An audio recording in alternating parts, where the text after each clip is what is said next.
Development Victoria is delivering the most significant refurbishment since the State Theatre opened in 1984, which is a really exciting time. As architects, we feel like we're sort of custodians and gatekeepers for this period of time. It's had fantastic use and we're really responsible for making sure it carries on for another 50 years of fantastic use. The State Theatre is heritage listed, and with that we've had to involve Heritage Victoria on the journey to ensure that every aspect has been considered from a heritage overlay.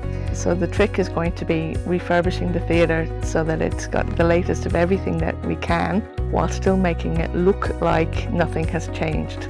Generally our philosophy, wherever possible, is to protect the heritage finishes in situ.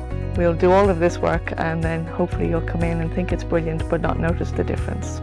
Heritage Victoria have been a really engaged authority on this project. We've been able to collaborate with them and the design team really closely, make sure that we're all making the right decisions regarding the refurbishment of the theatre. When patrons come back to the auditorium and it's reopened, they need to feel like it has the same heart and soul that they left here before the closure. As this theatre is unique, every problem will be unique, therefore every solution will be unique.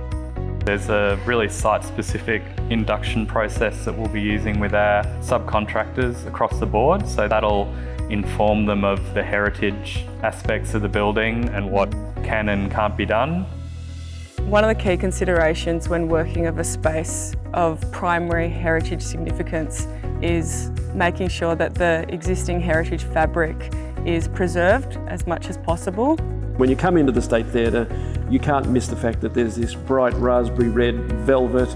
You almost want to touch and taste it, it's that strong when you come into the space. So it's a balancing act between how we make sure we maintain the quality of the space, but also bring it up to fit for purpose for another 50 years of life. And this is where the selection of the materials and making sure both the quality of the materials for what's required for the acoustics sits in alignment with the red vibrancy of the space that we're in.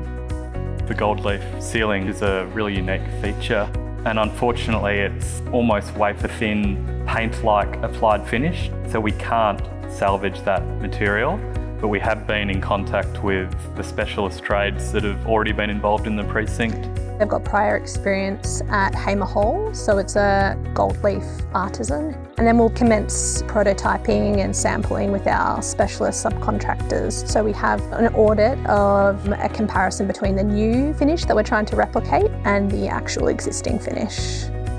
In order to maintain world's best practice for a space of such significance, we need to make upgrades to improve the amenity and inclusivity. And through that, we're adding in a number of wheelchair and enhanced amenity seating.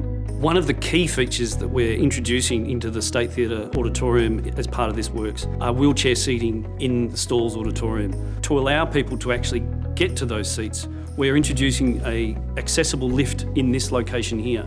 So there'll be some reconfiguration in the foyers, but we think it'll make for a much better experience for all patrons that are coming to visit us. The theatre's building will remain open. Our construction works have been planned to make sure that not only can we service the construction materials handling and people movements that we need, but also do that while allowing Arts Centre Melbourne to continue the operation of their venues. Sitting here on the stage of the State Theatre, you really do get a sense that this is pretty remarkable. The excitement is getting this project to that fantastic milestone of having done the refurbishment, brought it up to a world-class standard, and then handing it back to the Arts Centre Melbourne so that they can put on these world-class performances. This stage is the third biggest in the world, so it's about bringing in world-class performance and shows. That's a benefit for Melbourne, Victoria and Australia.